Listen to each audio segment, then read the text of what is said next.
everybody. I'm not quite ready. I'm getting ready for a small group, and I don't have everything ready yet. I really need to clear off the table. If you give me just a couple seconds, I'll do that real quick, and then we'll come back. Okay? 1 minute, 37 seconds later. Hey, I'm sorry about that. Yeah, so we're getting ready to have a small group here in a little while, and I was just thinking about what fellowship, and you know, Pastor Brett spoke this morning about that, about being a people who go deep into our relationships, obviously our relationship with God, but also our relationships with one another, and really how desperately we need each other. And as I got to thinking about that, you know,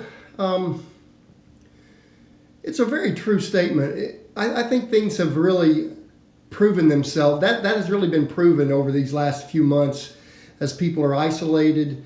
I know even myself, when I've been feeling a little bit bad and I'm gone for a couple days and I don't see anybody and I'm kind of, you know, cramped up in the house, I start getting stir crazy. I start having all kinds of weird feelings and feeling a little depressed. And it's just kind of a natural thing because we were made for fellowship, both fellowship with God, but also fellowship with one another. And so I wanted to think about that for a minute. I wanted to kind of flesh that out with you guys for just a moment as we kind of recap the purpose of fellowship and how that looks in our lives. And I'm thinking about, you know, what does fellowship require? What does fellowship require of us? And you know, one of the first things that came to my mind was the idea of vulnerability. You know, here we are. We're in my dining room. Valerie has just recently rearranged. It's pretty cool. And we're going to be having people come in here and sit at our table and then sit in our living room and be in our bathrooms and be in our kitchen. You know, and there's a sense of vulnerability there because this is where I live. This is a lot of who I am, really. And so when you think about fellowship, it does require a level of vulnerability of allowing people to kind of be into your inner sanctum, to be able to see the real you. And so it's really, really important, I think, that we evaluate that in our lives. Am I being vulnerable with people? Am I allowing myself to be in a position where I risk a little bit for the sake of fellowship? The other thing that I thought about was just as I was coming in here just now and realized that the table was kind of, you know, had a lot of stuff on it, a lot of my stuff on it.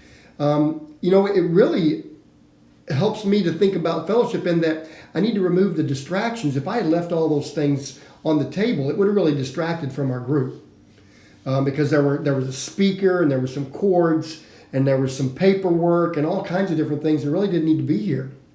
And it would have been distracting. Someone else would have had to move it. And so it requires me to fellowship, if I'm going to work on it really well, it requires me to remove some of those distractions when I know that I'm getting ready to move into a fellowship moment, that I'm remove those distractions.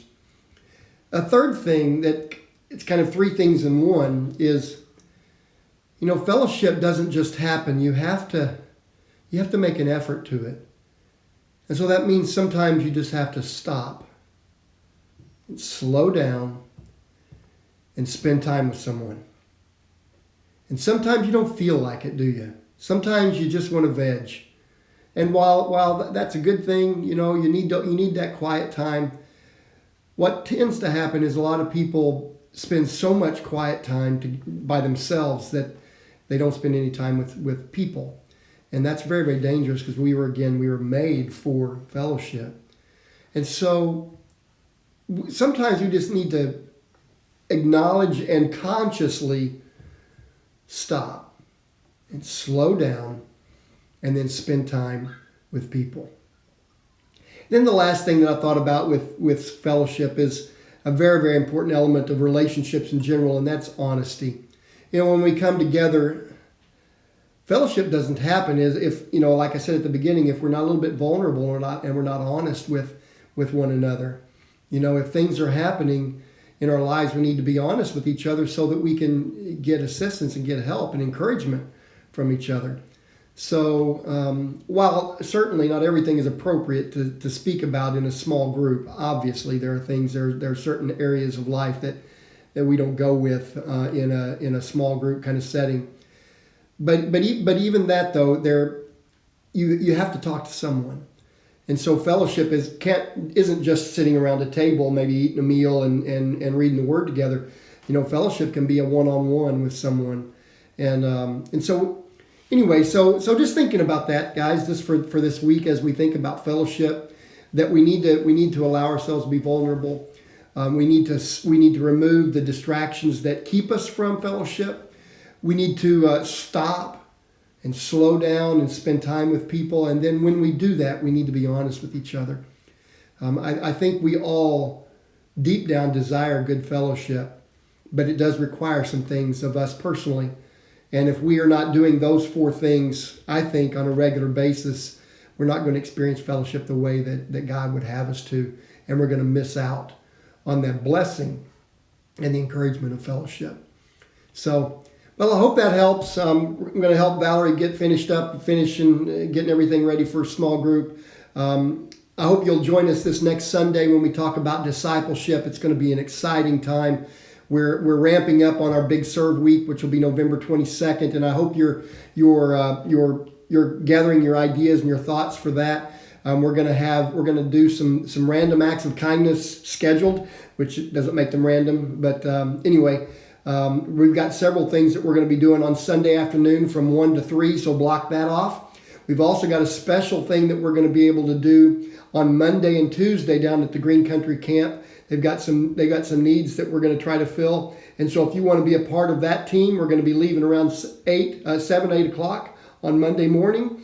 If you want to drive over there yourself and then come back home, you can. But we are also going to make it available for you to spend the night there. And we'll eat together, and we'll have a great time, not only working together, but also ministering to one another in fellowship in the evenings. And so we'll be there on Monday and then finish up what we need to do on Tuesday. So if you can be a part of any of that, if you want to spend the night, if you want to just come on the day during Monday or during the day on Tuesday, that'd be awesome.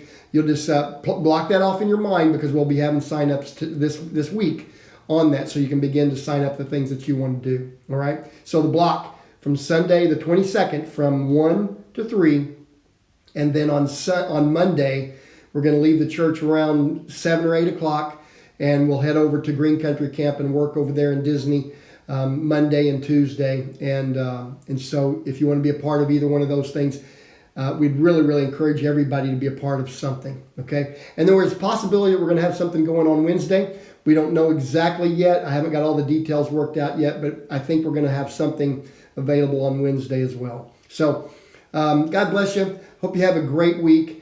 And I almost forgot, this coming week, the 15th, Maddie is hosting a parenting seminar. I can't remember. Let's Talk Parenting, I think is what it's called.